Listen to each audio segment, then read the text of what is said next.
Today I'm ranking every new Pokemon EX card from Scarlet and Violet. There are 15 cards that we'll look at today and rank on a scale from S to F. Follow along and see how differently you and I rank each card, and let me know at the end in the comment section. A few of these cards will be exclusive to supplemental products released alongside the Scarlet and Violet set, but the majority will be found in the main set.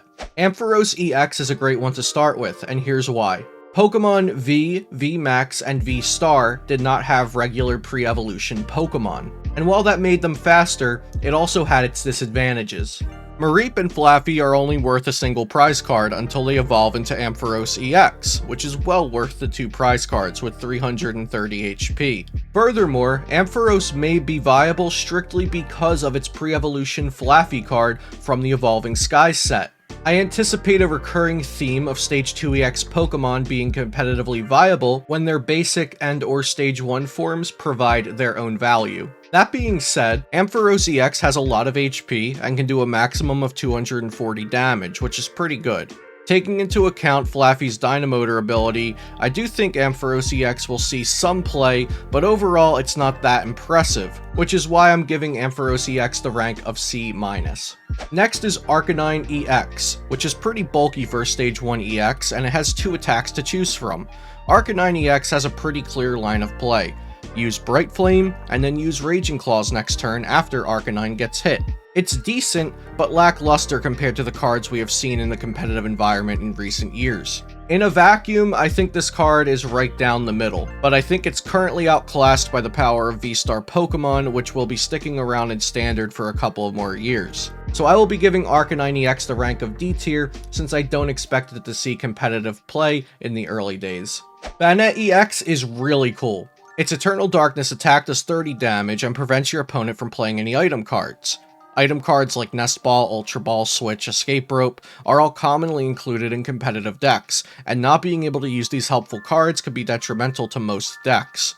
The second attack, Poltergeist, deals damage based on the trainers in your opponent's hand, dealing 60 for each trainer revealed. This sort of combos with Poltergeist, since item cards are trainer cards, and your opponent won't be able to naturally play those out of their hand following an Eternal Darkness attack. I really want to give Bayonet EX a higher ranking, but it's going to be a C tier from me, since the damage output is either low or dependent on your opponent, and I think a lot of decks can find ways to function without item cards available to them since there are so many strong supporters and abilities. We're finally leaving the lower ranks for a moment with Gardevoir EX. As I mentioned with Ampharos EX, some of these Stage 2 Pokemon have been blessed with useful pre-evolutions. Gardevoir has been given multiple useful cards in its evolution line. It has not 1, but 2 different Kirlias which provide awesome utility, 2 different non-EX Gardevoirs which are playable, and 2 good Gallades which share an evolution line with Gardevoir. They even gave Ralts a potentially devastating attack if the opponent's Pokemon only has 1 attack to choose from. Gardevoir EX's Psychic Embrace allows you to attach psychic energy from your discard pile as often as you like, although your Pokemon will pay the price in the form of 2 damage counters for each energy you attach this way. Gardevoir's attack is pretty average, but if it was any better, this would be an S tier card. In my opinion, Gardevoir EX's Psychic Embrace ability, combined with all of the Ralts, Kirlias, Gardevoirs, and Gallades to choose from, set this Gardevoir solidly into the A tier. Before we continue on to rank Great Tusk EX, I'd like to remind you to subscribe to the channel for more Pokemon TCG content. Additionally, you can use my Dragon Shield affiliate links and use code CELIO for 5% off at PotownStore.com when shopping for PTCGO codes to help support my channel. Great Tusk EX is an interesting one. Its HP is spectacular, and it also has pretty high damage output, although its high damage comes at the cost of damaging itself, which as a result makes its high HP less appealing. The new tool card Rock Chestplate was so close to fixing this issue for Great Tusk, but it specifically states that it prevents 30 damage done from only opposing Pokemon's attacks. Rock Chestplate is still a nice tool to use with Great Tusk, but it's a shame it doesn't mitigate the self-damage.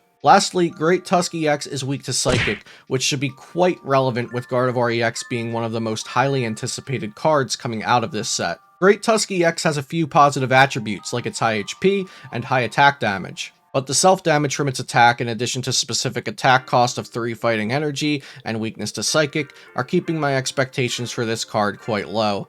I'm putting Great Tusk in the D tier for these reasons. Next is Gyarados EX, and this card has similar problems to those that Great Tusk EX suffers from.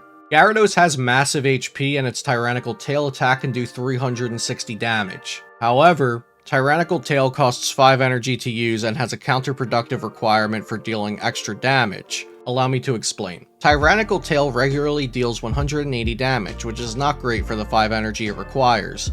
Tyrannical Tail deals 180 more damage if the opposing Pokemon already has damage on it, but if that Pokemon has already been hit by even a mediocre attack, the original 180 from Tyrannical Tail would have likely been enough to finish the knockout anyway. If Galarian Zigzagoon had not been rotating out of standard format with the release of this set, or we had a good replacement for placing a damage counter on the defending Pokemon with ease, then maybe Gyarados would have a little more going for it. I don't expect much from this Gyarados EX since it is linear and awkward to use, and with that, it will be the first card that I put in the F tier today. Iron Treads EX is an interesting one, because as many people have already pointed out, it shares an attack with Registeel EX from all the way back in 2012. Yes, the same exact attack. Its second attack provides some utility at least, since it switches out with one of your benched Pokemon after attacking, which can be advantageous to keep Iron Treads safe, while potentially putting a disruptive Pokemon like Klefki into the active. I'd love to say the future looks bright for Metal Donphan, but it's joining Gyarados EX in the F tier.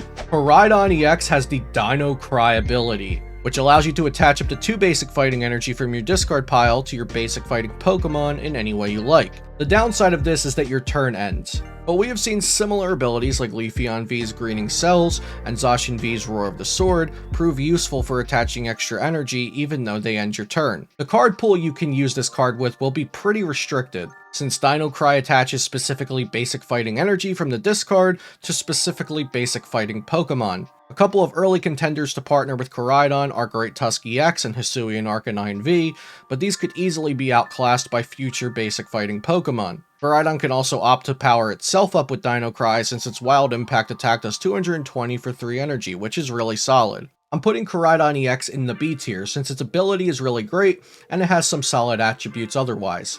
This is a card that can only get better as we get more fighting type Pokemon cards in the future. Next up is Lucario EX, which will be featured in a starter deck. Lucario's attacks are both mediocre, but it could have some potential due to the support the fighting Pokemon have, such as Koraidon EX, Rock Chestplate, Lake Acuity, and so on. Even with that support taken into account, I couldn't justify putting Lucario EX anywhere but in the F tier, since the card itself is plain and mediocre. But I'd love to see somebody prove me wrong on this one. Magnazone EX has 330 HP and deals 220 damage for only 2 energy. These attributes are fantastic, but will Magnazone's high HP and efficient attack be enough to make it worth evolving into a stage 2 Pokemon? If we had any useful Magnemites or Magnetons, the answer might just be yes. But I predict that basic and stage 1 Pokemon will outperform Magnazone. Ampharos EX may also prove stronger than this card, since Ampharos has a useful pre-evolution, which Magnazone currently does not. Magnazone gets a C- from me. Mimikyu EX is already available in a supplementary product prior to the full set release. Void Return is useful for switching into another Pokemon to keep Mimikyu safe on the bench, but the payoff isn't great since you're building up to Energy Burst, which scales very slowly. If Mimikyu had a more exciting second attack, I might be able to rank this card a little higher, but today, Mimikyu EX will be in the D tier. Miraidon EX is a basic lightning Pokemon EX with 220 HP. It has the ability Tandem Unit, which allows you to search your deck for up to 2 basic lightning Pokemon and bench them. This doesn't end your turn and can be used whenever you want. You can even get another Miraidon EX with this ability. The ability alone is fantastic, and Miraidon also has the same solid attack that Koraidon has. I'm placing Miraidon EX in the elusive S tier. Consistently setting up your board should never be undervalued. Oinkologne EX may not look like much. It's a stage 1 EX with moderate HP and 2 solid attacks. Some of its most valuable attributes, however, are things that Oinkologne EX does not have. Allow me to explain. Oinkologne can make use of the full Face Guard Pokemon tool, since it does not have any abilities. This also means we can freely use Path to the Peak in an Oinkologne deck without affecting Oinkologne negatively. Furthermore, Oinkologne is an EX Pokemon, which means Choice Belt and other cards that gain advantage against V Pokemon will not affect it. This all sets up Oinkologne EX to be a tanky Pokemon that will play a slower game and be good at it. I'm quite excited for Oinkologne EX decks, but I will admit the card is objectively not that impressive, so I will taper my expectations and put it into the B tier for now. Spiteop EX has an interesting ability that could be effective in several ways. You can use Trap Territory to boost the damage of its own Wire Hang attack, and something like Leafeon VMAX's Grass Knot attack. Or it could be used for control strategies to trap your opponent's Pokemon in the active position. Spiteop EX is probably cooler than it is good, but I expect it to see scattered amounts of play in the standard format throughout the next few years. We'll put Spiteop EX in the C tier with the other cards that are somewhere around average. Toxicroaky EX is last, and it might as well be least as well, because this card is not going to be winning any tournaments. Nasty Plot is a fine attack, but can be disrupted by a card like Judge, and Poisonous Ripper has a very strong poison effect, but poison is easily dealt with by switching out the poisoned Pokemon. I'm tossing Toxicroaky EX into F because I expect it to have exactly 0 competitive viability. And that's every new EX Pokemon from the Scarlet and Violet base set. Let me know what you would have done differently with this tier list in the comments down below. Thanks for watching, and I'll see you next time here on Celio's Network.